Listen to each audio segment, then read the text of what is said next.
برے سلوک کا بہترین جواب اچھا سلوک، اور جہالت کا بہترین جواب خاموشی ہے۔ خبردار، برے لوگوں کی صحبت اختیار نہ کرو، کیونکہ اس کی مثال آگ کی سی ہے۔ جو بھی اس کے قریب جاتا ہے تو وہ اس کو ہی جلا کر خاک کر دیتی ہے۔ تنہائی میں کیے گئے گناہوں کے انجام سے ڈرو، کیونکہ ان گناہوں کا گواہ خود اللہ ہے۔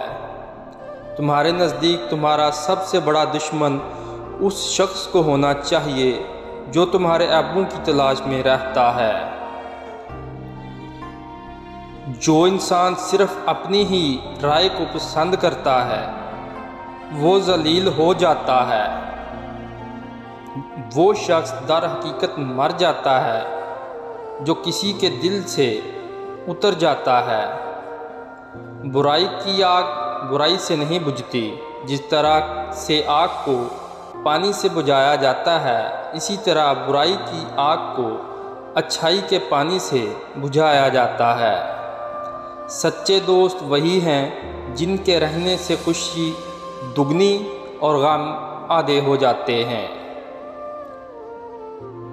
خاموش رہو، صرف خدا ہی تمہارے دل کا بوجھ ہلکا کر سکتا ہے۔ شک اور خوف دل کی دنیا کو دو حصوں میں تقسیم کر دیتے ہیں۔ منافق کے ساتھ دوستی نہ رکھو، کیونکہ وہ بہت بڑا چال باز ہوتا ہے۔ یہ بھیڑیے کے ساتھ کھاتا ہے، کتے کے ساتھ بھونکتا ہے، چراویہ کے ساتھ روتا ہے۔ بے وقوف سے عقل کی بات کرو گے تو وہ آپ کو بے وقوف سمجھے گا۔ ان لوگوں سے مت ڈرو جو اپنا بدلہ لینا جانتے ہوں، ہمیشہ ان لوگوں سے ڈرو جو اپنا معاملہ اللہ پر چھوڑ دینے والے ہوں۔ سننا سیکھ لو، بولنا تو سب کو آتا ہے۔ دنیا کو نہیں بلکہ دنیا بنانے والے کو راضی کر لو۔ بدن میں طاقت پیدا کرنے اور کمزور جسم پر گوشت چڑھانے کے لیے دو چیزیں کھایا کرو۔ اول، روزانہ 7 کیلے۔ دوم، ابلے ہوئے چاول کے ساتھ گوشت۔ معافی وہی دے سکتا ہے جو اندر سے مضبوط ہو۔ کھوکھلے انسان صرف بدلے کی آگ میں جلتے رہتے ہیں۔